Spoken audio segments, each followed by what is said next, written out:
Que s'est-il passé à Sainte-Rose? C'est en tout cas la consternation à la résidence Les Varèches. Un petit garçon de 3 ans est tombé du balcon de l'appartement de ses parents.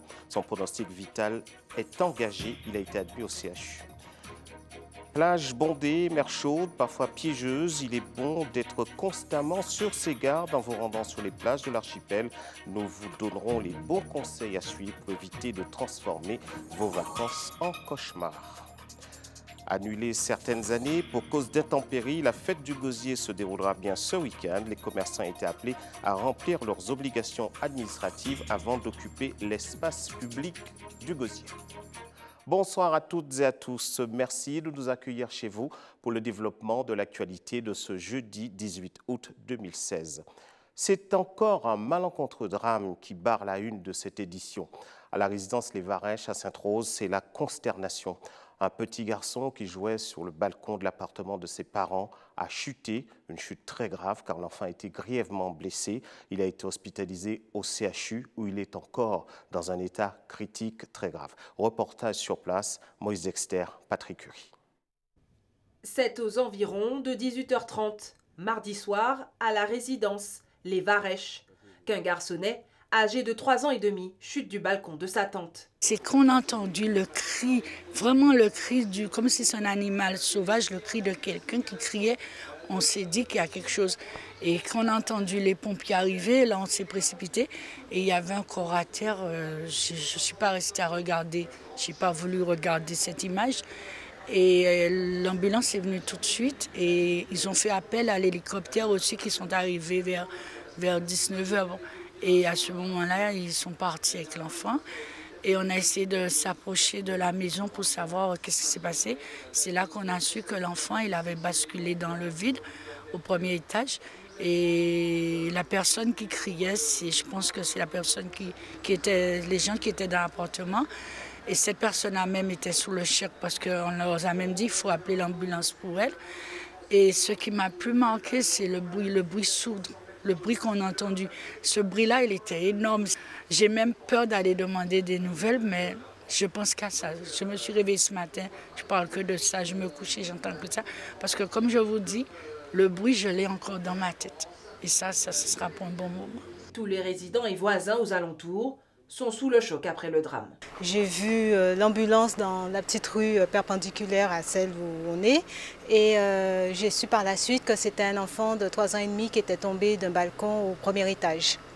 Donc après, il y a eu l'hélicoptère. Je ne savais pas, c'est quand j'ai vu arriver l'hélico et j'ai vu descendre des gens alors que j'étais assise à côté et les gens m'ont dit qu'il y avait un enfant qui est tombé. C'est tout ce que j'ai su. J'ai demandé aux parents puisque je connaissais très bien son oncle.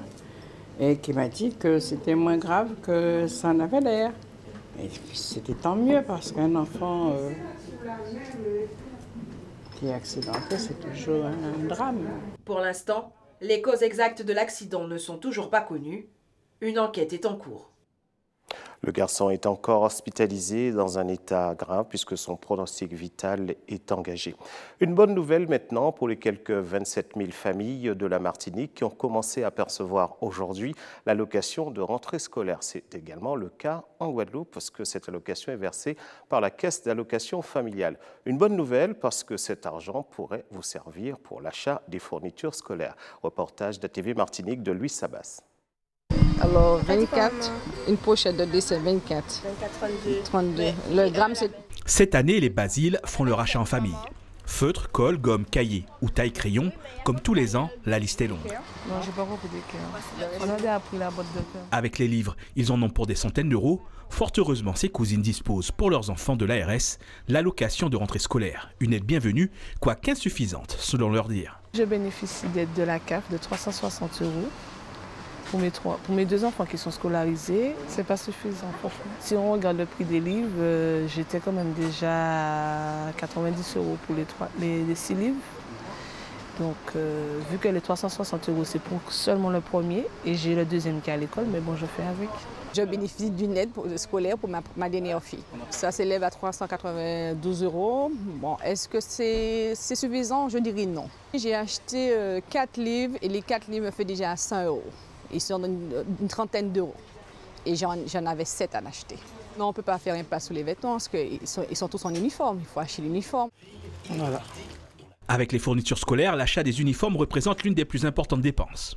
Alors, de nombreuses familles attendent le versement de l'ARS qui débute aujourd'hui. Dans les magasins, on s'organise pour préparer l'arrivée en masse de cette clientèle. Commande depuis le mois de décembre. Avant la nouvelle année, depuis le mois de décembre, janvier au maximum. Les commandes sont déjà clôturées. À partir de ce jour, on va avoir du monde en caisse, du monde dans la boutique, du passage en caisse. Cette période-là, c'est 80% de notre activité se passe à ce moment-là. Près de 2 millions de familles bénéficient de l'ARS. Une aide dont le montant varie de 360 à 396 € selon l'âge de l'enfant. Elle concerne les foyers dont les revenus annuels sont inférieurs à 24 000 €. En Martinique, ce sont un peu plus de 36 000 enfants scolarisés qui en bénéficient dès aujourd'hui. Le 18 août 2016, nous allons verser donc près de 14 100 000 € justement au bénéfice de près de 36 100 personnes. 100 élèves donc, qui vont bénéficier de cette aide. Donc près de 26 000 familles vont bénéficier de cette aide. Ce qui est sensiblement le même nom que ce qu'on avait versé l'année dernière. 90% des jeunes âgés de 6 à 15 ans disposent automatiquement de l'allocation de rentrée scolaire. Ceux âgés de 16 à 18 ans, encore scolarisés, peuvent aussi en bénéficier. Il suffit de se déclarer sur le site ou via l'application mobile de la CAF Martinique. Partons maintenant pour la Guyane, où sans doute l'aide a commencé aussi à être distribuée. Et quel est le coût de la rentrée scolaire en Guyane, un département réputé cher? Voici la réponse avec nos confrères d'ATV Guyane. Pour ce père de famille, les préparatifs de la rentrée commencent aujourd'hui. Le budget est l'une de ses préoccupations principales.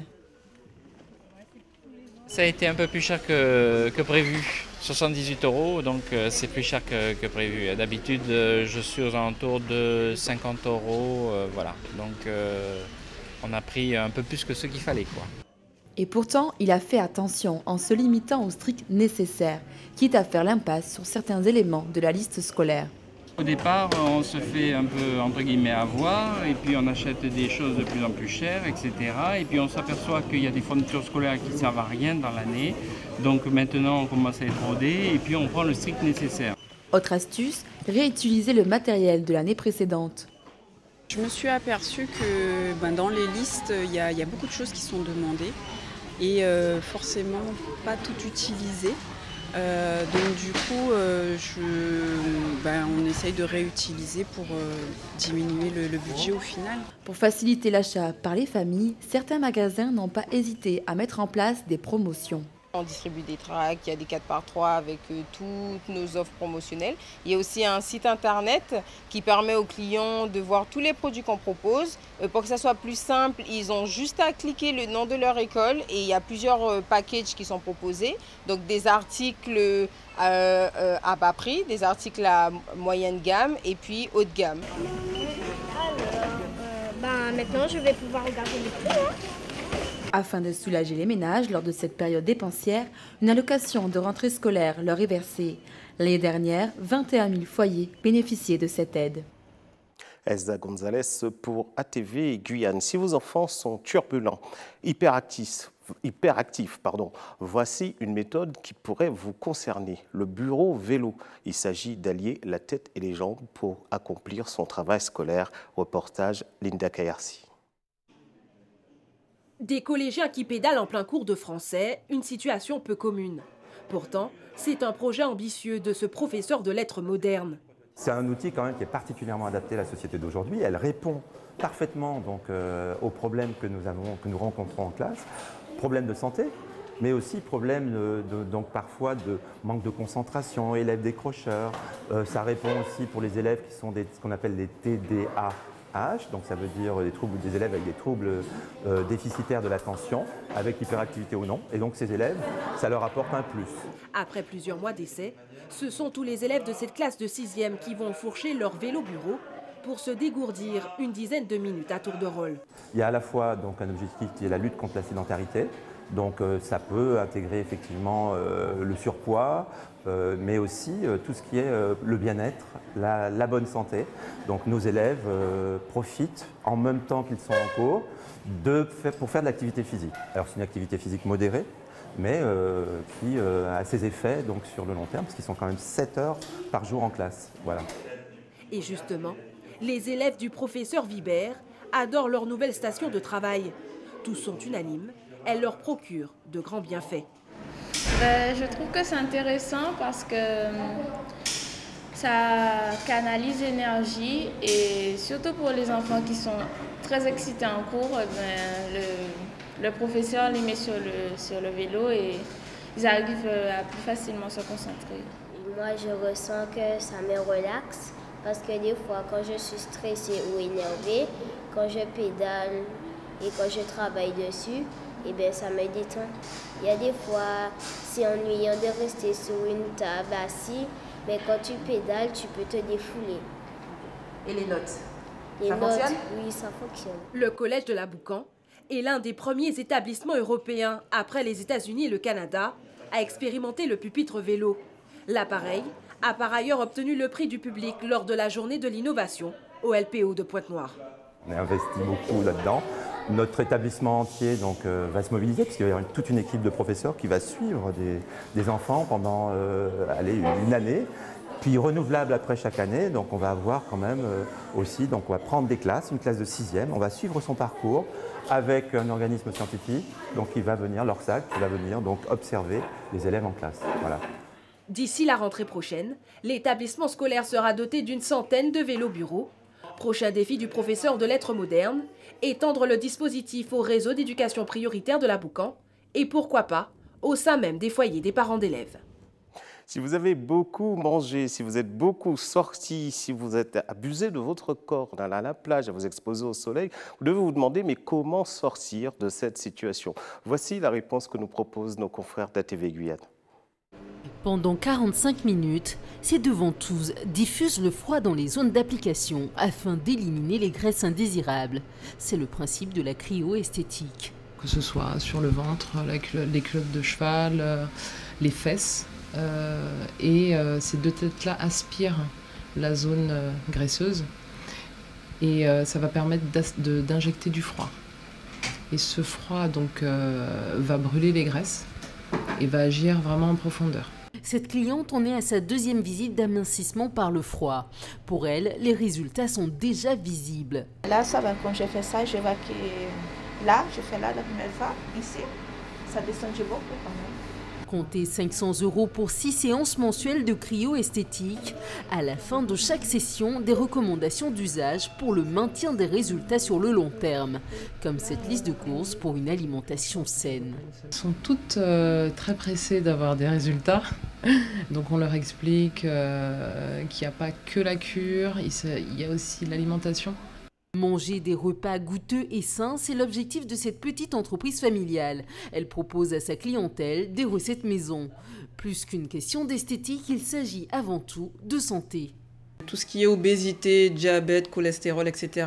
est un fléau. Aujourd'hui, je pense qu'on est un peu obligé de faire attention à soi-même et de faire attention à ce qu'on mange. Nous, créoles, on n'est pas forcément habitué à manger sans huile. Sainement Bon propose des repas équilibrés, sans huile ajoutée, où on va privilégier donc, les fruits, les légumes, tout ce qui est protéines maigres, on va dire, donc blanc de poulet, bavette, poissons locaux. Et puis, le but est de pousser les gens à apprendre à manger sain, mais que ça reste goûteux, parce que souvent on se dit que manger équilibré, c'est forcément pas bon. C'est habitué et formel, les résultats au bout d'un mois sont réels. Depuis que j'ai commencé, j'ai perdu, on dira, 3 kilos pour l'instant. Oui, mais bon, j'ai eu un petit moment d'arrêt et j'ai repris il y a 3 semaines. On se sent mieux, plus légère. C'est bien de manger sainement aussi. C'est difficile, mais je tiens.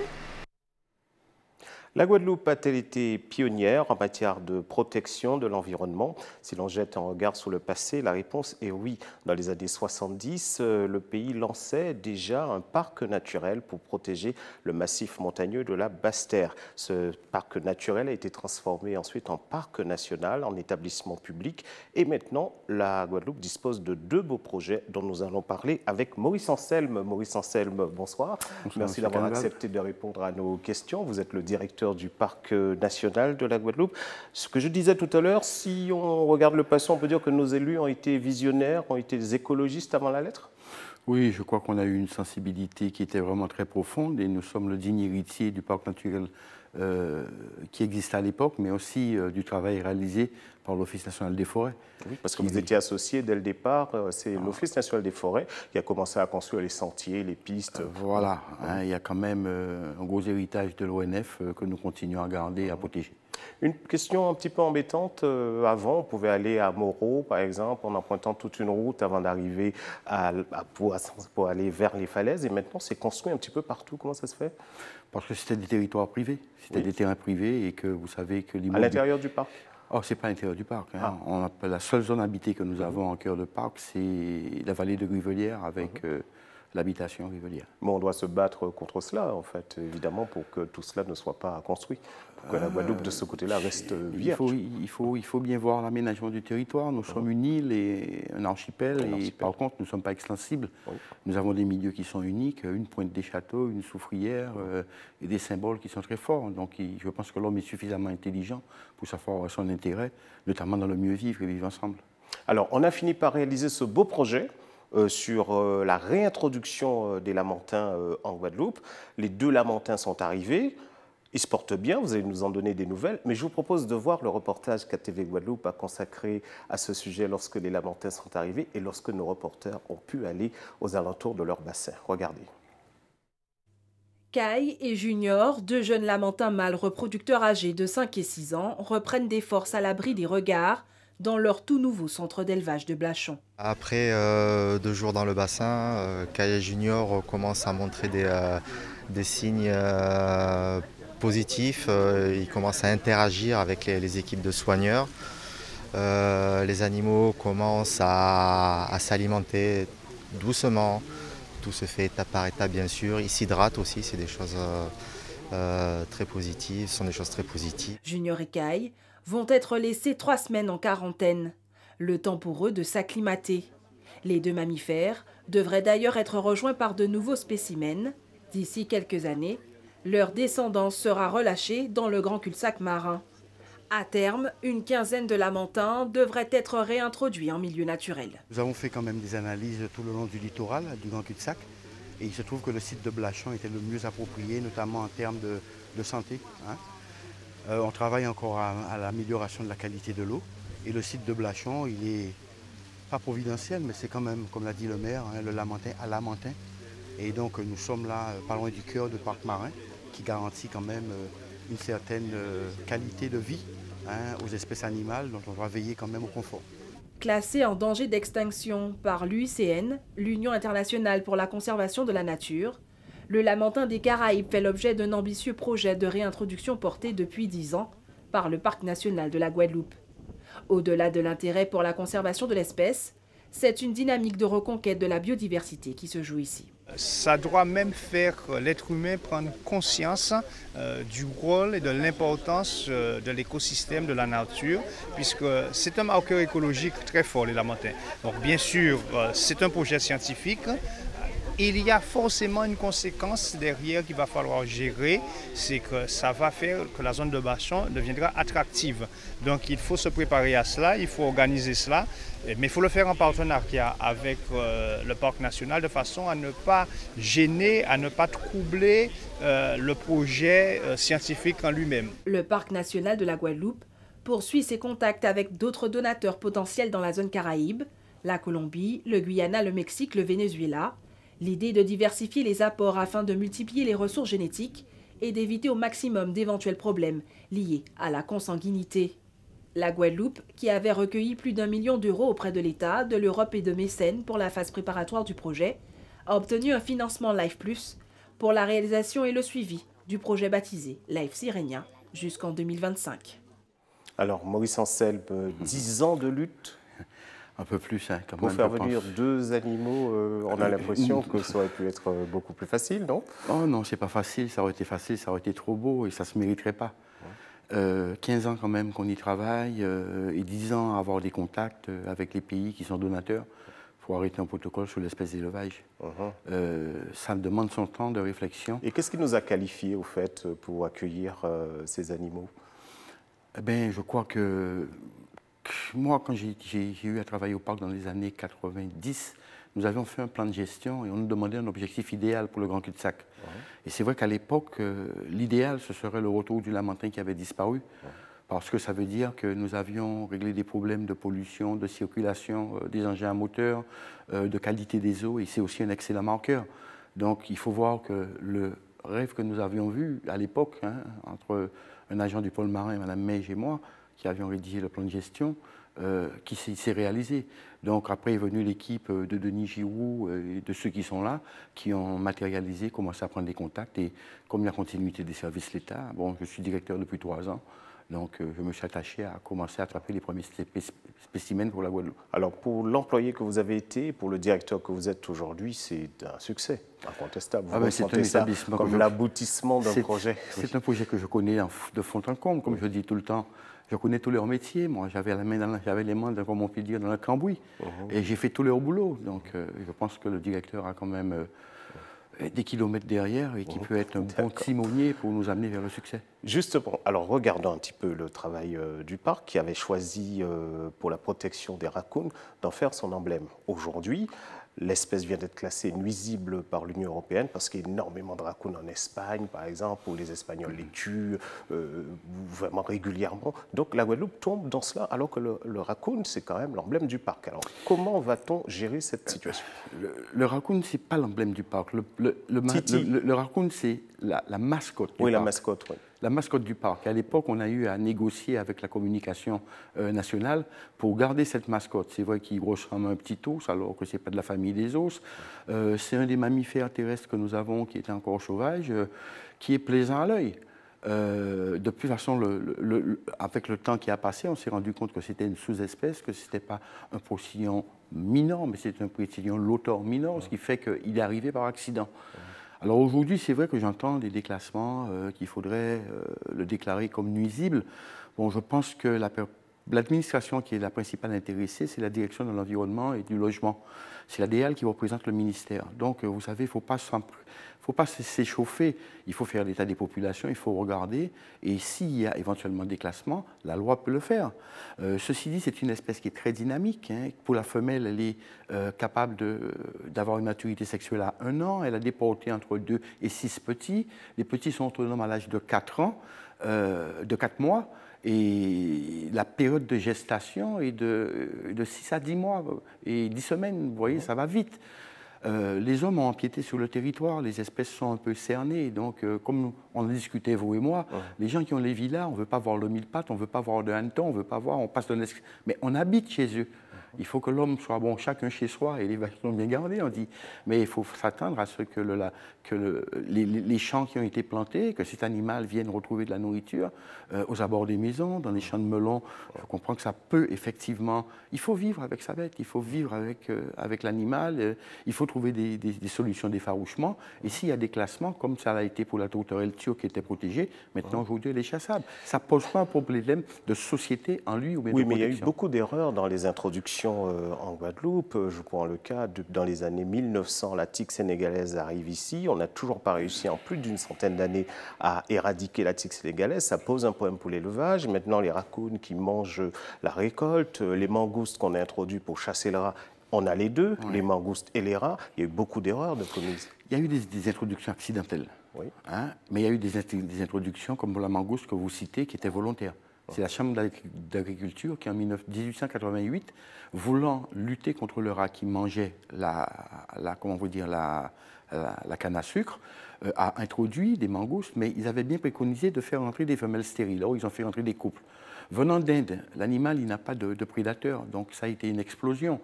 Et donc, par conséquent, aujourd'hui, on la trouve partout, et c'est une des centaines d'espèces qui sont vraiment déclarées un peu nuisibles parce qu'elles sont vecteurs de leptospirose, vecteurs de la rage éventuellement. Dans les années 50 en Jamaïque, il y a eu effectivement une épidémie, on a été obligé de tuer des troupeaux. Maintenant, les barrières sanitaires sont beaucoup plus sérieuses et solides, on ne le craint pas. Mais c'est vrai que c'est un petit mammifère qui servait au début de la colonisation. Vous pensez quoi? Il faudrait les éradiquer? Non. Vous menez une campagne d'éradication contre la mangouste? Non, pas du tout. Ça a été mené dans les années 70, hein, oui. Où ils étaient payés à la tête. Il y a près de 24 000 qui avaient été tués. La preuve, c'est qu'elle est encore là, elle est résistante.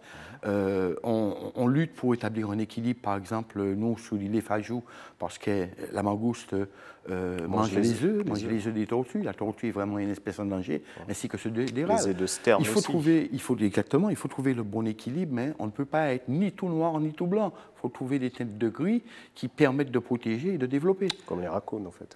Voilà, comme les raccoons. Il ne faut pas tomber dans la facilité. Il y a très peu de gens qui les chassent. On les mange encore. Oui. Mais c'est pas, il n'y a pas de prédateurs. C'est ça le principal. La population n'est pas régulée et sa dynamique de population, elle est intense. Et les territoires qui sont pris sur l'espace où ils vivaient fait que l'homme, c'est beaucoup plus en contact avec eux. Je pense, vous avez parlé de la tourterelle turque, mais le héron garde-bœuf, par exemple, qui a été également introduit, et maintenant, qu'est-ce qu'on fait? Il n'a pas été introduit, il est arrivé tout seul. C'est comme le raccoon, il est arrivé tout seul. La fourmi manioc à travers sûrement des légumes. Et tique sénégalaise, pareil. C'est pourquoi on est très vigilant aux frontières. Et quand vous regardez, par exemple, nous, comment notre pays est assez sévère. Mais peut-être qu'il faudrait être beaucoup plus sévère parce qu'on voit très bien. Les gens vous disent, moi, je porte une plante, son petit plante en capoté en magasin moins, mais vous savez ce qu'il y a dedans. Ça part et à ce moment-là, on joue les apprentis sorciers. Une dernière question. On sait que les Guadeloupéens fréquentent de plus en plus le parc national et les gens laissent leurs ordures que vous êtes obligés de ramasser. Oui, ça c'est une lutte, mais c'est une lutte de tous les jours. Hein. Et nous avons volontairement enlevé les poubelles de façon à que chaque citoyen guadeloupéen qui fréquente son parc, il est chez lui, il est dans sa maison, se comporte de façon citoyenne et s'en aille avec ses déchets. Alors, il est bien sûr évident, on va faire de la communication, on va faire aussi de la répression. Mais quand même, je crois que ce n'est pas une belle image pour nous Guadeloupéens, parce que le premier paysage qu'on a, les gens disent, mais nous sommes des cochons. Or, ce n'est pas vrai, nous sommes un peuple nous sommes propres. Hein. Et donc, par conséquent, ce n'est pas une bonne image de notre société qui va vers l'extérieur, et pour nous-mêmes d'ailleurs. Hein. Il faut que nous soyons un peu, qu'on aime plus notre pays, M. Canval, et qu'on l'aime vraiment du fond du cœur. Oui. Et ne pas laisser ces ordures dans un espace comme le parc national. Alors justement, Maurice Ancel, je vous propose, parce que bon, il y a eu quelques noyades ici, des plages, il y a beaucoup de monde sur les plages, je vous propose quelques conseils d'ATV Guadeloupe pour des gens qui auraient éventuellement un accident sur les plages, lorsque vous rendez sur les plages pendant ces vacances, il en reste encore quelques jours. Alors voici les conseils pour faire attention. Premièrement, il est important de se renseigner sur la plage et sa topologie et ne pas se baigner seul et pourquoi pas emporter une bouée. Quand on a des enfants, il y a pas mal de précautions à prendre. Déjà, équipez votre enfant de bouée, c'est ultra et super important, peu importe son âge, enfin jusqu'à 5 ans minimum, même au-delà, on peut lui mettre des bouées, que ce soit la bouée qui tient au niveau du bassin ou alors au niveau des bras. Et même équipé de cette bouée, il faut porter une vigilance en tout temps et très accrue. Puisque même avec la bouée, il peut être soumis au courant et ça peut l'emporter au large ou il peut lui arriver n'importe quoi. Donc même équipé d'une bouée, porter une vigilance H24 sur les enfants. Il y a aussi des précautions à prendre avant d'entrer dans l'eau. C'est déjà se mouiller, et que ce soit à la nuque, au niveau du corps, pour faire descendre la température du corps à la même température de l'eau afin d'éviter tout ce qui est choc thermique et hydrocution. Lorsqu'on a mangé un repas, bien évidemment attendre la fin de la digestion pour éviter tout ce qui est malaise dans l'eau. En cas de début de noyade, il y a certaines conduites à tenir. Alors, quand vous voyez une noyade se produire, la première des choses, c'est passer l'alerte. Le plus important, c'est ne pas y aller tout de suite au secours, mais surtout passer l'alerte, afin que du public puisse, si vous rencontrez une difficulté ou autre en allant chercher la personne, vous assister aussi, qu'on puisse mettre aussi en route le schéma de secours, c'est-à-dire alerter les pompiers et le SAMU ainsi de suite le plus rapidement possible, afin qu'ils puissent arriver sur la plage et prendre le relais le plus rapidement possible. Autre solution possible, se diriger vers une plage équipée d'un poste de secours. Le Yes Weekend à Sainte-Luce en Martinique n'ouvrira pas ses portes ce soir. La préfecture du Marin a décidé de fermer l'établissement car il ne respectait pas les heures d'ouverture et causait des problèmes de nuisance sonore. Le patron de cette entreprise n'est pas content. Il estime que cette fermeture entraîne pour lui une baisse conséquente de chiffre d'affaires et il y voit même la main de la mairie qui aurait manœuvré pour le faire fermer. Reportage d'ATV Martinique. C'est un homme déçu et en colère qui nous ouvre les portes de son bar, fermé par la sous-préfecture pendant 1 mois. Le jeune patron n'a pas respecté les heures légales de fermeture de son commerce. Il doit donc baisser le rideau pendant 30 jours. Quand je déborde d'1 heure, c'est pas pour faire plaisir aux gens. Ok, quelqu'un qui vient acheter à boire, il est minuit, il vient acheter à boire à minuit pile. Je peux pas dire au gars, bon, hey, je vais fermer. Ok, je peux pas le mettre dehors. Donc pour 1 heure de débordement, 2 fois en 2 ans, oh, faut arrêter. Je peux pas me fermer pendant 1 mois pour ça. Le niveau de dégoût que j'ai, je vais mettre mon bar à vendre. Ok, et puis je vais partir. Le patron du bar avait déjà reçu des avertissements pour des faits similaires en 2014 et 2015. Du côté de la municipalité, on se défend. Le maire craint que le non-respect des horaires crée des débordements. Il y a eu plusieurs bagarres, il y a eu des blessés graves récemment, ça il faut le dire, il ne faut pas se le cacher. Il y a eu des coups de feu. Donc vous savez, moi en tant que maire, avec le conseil municipal, on ne peut pas attendre qu'il y ait un mort pour agir. Dans la rue du bar, considérée comme le poumon économique de la ville, les commerçants soutiennent O'Brien Henry. C'est très dommage qu'on doive en arriver à une fermeture parce que ça peut malheureusement avoir des conséquences sur le tourisme et sur la fréquentation de Sainte-Luce, donc un impact sur le commerce. 30 000 € de chiffre d'affaires, c'est la somme qu'estime perdre le gérant pour ce mois de fermeture. L'homme a également dû mettre ses 2 employés au chômage. La fermeture administrative est effective jusqu'au 17 septembre prochain. Espérons que tout cela va s'arranger là-bas. Le week-end prochain, le gosier sera en fête et le maire avait convoqué ce matin les personnes qui souhaitent travailler sur la voie publique pour délivrer leur autorisation, car sans autorisation, il ne sera pas possible de travailler au gosier. Karen Diama était sur place pour ATV Guadeloupe. Marchande ambulante depuis une vingtaine d'années, Marthe, comme plusieurs de ses collègues, est présente ce matin pour procéder à son inscription à la fête patronale du gosier, une routine à laquelle elle se prête chaque année. On est déjà habitués, les gens connaissent déjà notre place, il n'y a pas de problème. Oh, ça peut être cool. On n'a pas de problème, non. Comme toute la commune, ça passe normalement. Vous faites votre courrier, vous faites votre demande et voilà, on vous appelle le jour qu'on donne les places. Et vous venez payer, voilà. Tout naturel, ça passe comme toutes les communes. Avec son petit carnet en main et accompagné de son prédécesseur, Arnaud est celui qui délivre les bons de réservation d'emplacement pour la fête patronale. Un travail parfois compliqué quand les marchands ont déjà leurs habitudes. L'emplacement bien. Oui. Elle ne voulait pas commencer par l'emplacement A. Comme d'habitude, tu vois? Oui, au larrier. Au larrier. De toute façon, à l'angle même, on va laisser cet angle. Pourquoi, Arnaud? On va laisser cet angle à 100 mètres de place. Parce que là, il y a la barrière. Plusieurs petits détails qui ont leur importance pour ces marchands, qui n'hésitent pas à choisir des emplacements stratégiques. C'est à partir du podium. Mais oui, on est là. Les gens passent là, ils vont regarder le podium. C'est plus pratique. Au lieu de vous mettre peut-être en retrait jusqu'à la queue leu, vous êtes déjà proche. Conformément à la délibération du 19 juillet dernier, un droit de place journalier est réclamé aux ambulants, qui s'en acquittent, mais pas sans souligner certains petits problèmes. Le problème qu'on a, c'est que la fête du gosier, il y a toujours un mauvais temps. Ils sont obligés d'annuler. C'est ça. Quand on a déjà les marchandises, ça reste sur notre compte. Des inquiétudes qui n'empêcheront pas Marthe et les autres ambulants d'être présents du 19 au 28 août à la fête patronale du gosier. La fête aura bien lieu car il fera beau, espérons-le, pour toutes ces marchandes et tous les habitants de Gosier qui voudront fêter. Une interrogation qui devrait vous inciter à réfléchir avant d'aller au lit. Dormir nu serait bénéfique pour la santé. Ça tombe bien, les températures actuelles nous inciteraient plutôt à mettre de côté les pyjamas et les nuisettes. Une étude néerlandaise très sérieuse, publiée par la revue scientifique Brain, révèle qu'en plus d'être confortable, dormir nu régule la température du corps. Une action qui booste le système immunitaire et vous évite de vous réveiller en plein milieu de la nuit. Et vous, qu'en pensez-vous? Linda Kayersi et Karen Diama vous ont posé la question. Voici vos réponses. Je dors comme tout le monde. J'ai déjà essayé de dormir nu. Personnellement, je me sens plus à l'aise. Et en ce qui concerne la température, je sens mieux la clim. Et je profite de ma couverture. Donc je ne suis pas obligé à chaque fois de retirer la couverture pour passer une bonne nuit. J'ai vraiment pas de soucis avec ça et voilà, ça se passe super bien. Il faut que je l'essaie pour savoir. D'accord. Non, ça arrive des fois quand il fait trop chaud. Je me déshabille, mais aucune idée. Je ne peux pas vous répondre à ça. Moi, je dirais que je ne dors jamais nu. Donc, on doit essayer alors.